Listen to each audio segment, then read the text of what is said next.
गिरफ्तार किया गया है।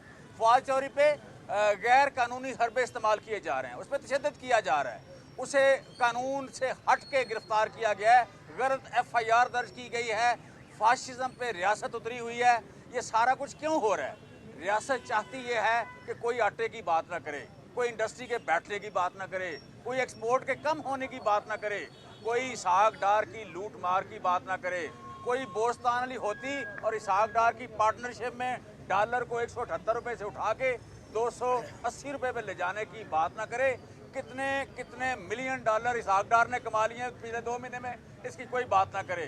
बात हो फवाद चौधरी की गिरफ्तारी की, और अनफॉर्चुनेटली बात हो धमाकों की, कहाँ धमाके हो रहे हैं, बात तालिबान आ गए हैं। ये इस मुल्क की बदकिस्मती है।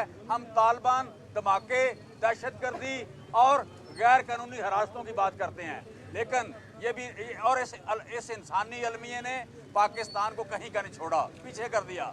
लेकिन आज हम भर मजबूरी है बात ये करेंगे फवाद चौधरी की गिरफ्तारी की।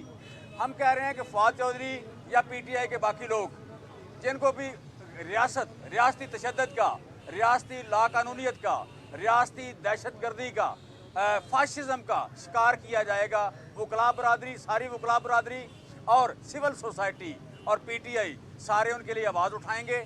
और इस मुल्क में रूल ऑफ लॉ, इस मुल्क में सिविल सुप्रीमेसी, इस मुल्क में जमहूरियत और जमहूरियत के सम्राट लाए बगैर हम पीछे नहीं हटेंगे, हम चुप नहीं करेंगे। हमें कोई डाउट नहीं कि हम पुरअमन तौर पर इलेक्शन की तरफ बढ़ रहे हैं। इलेक्शन होना है, 90 दिन के अंदर होना है। 90 दिन के बाद, ये 90 दिन से पहले इंशाल्लाह 70 से 80% सीटें लेके जीत जाएंगे, हुकूमतें बना लेंगे। लेकिन वहाँ हमारी मंजिल पूरी नहीं होती।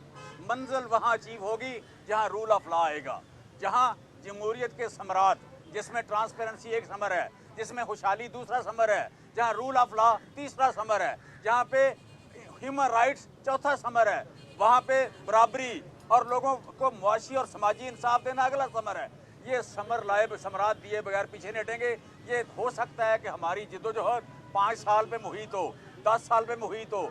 मैं कहना चाहता हूँ कि जो अहमक ये समझते हैं हम थक जाएंगे, जो अहमक समझते हैं हम बोर हो जाएंगे, जो समझते हैं हम पीछे हट जाएंगे, जो समझते हैं हम ये कोशिश छोड़ देंगे, सड़कों से उतर के दफ्तरों में बैठ जाएंगे, बिल्कुल नहीं।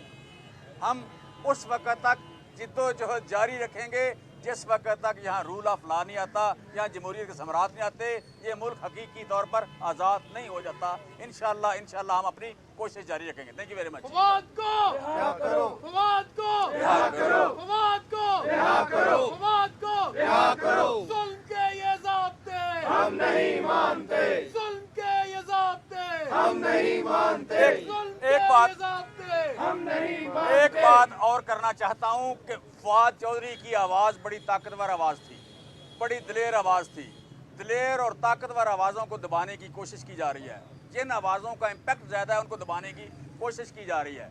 हम कह रहे हैं कि ना फवाद चौधरी, ना उसके बाद जाने वाला, ना उससे पहले जाने वाले, अगर कोई भी चुप नहीं किया तो फवाद तो फिर चौधरी है, फवाद तो फिर दिलेर आवाज़ है पाकिस्तान की। फवाद एक लॉजिकल आवाज़ है, कोई भी चुप नहीं करेगा, कोई भी पीछे नहीं हटेगा। हम फवाद चौधरी के साथ हैं, उसकी फैमिली के साथ हैं, उसकी मुसीबतों में हम शरीक हैं। इंशाल्लाह ये जो जुल्म की रात है, अंधेरी रात है, काली रात है, इसकी तुलुए सहर बड़ी जल्दी होगी इंशाल्लाह।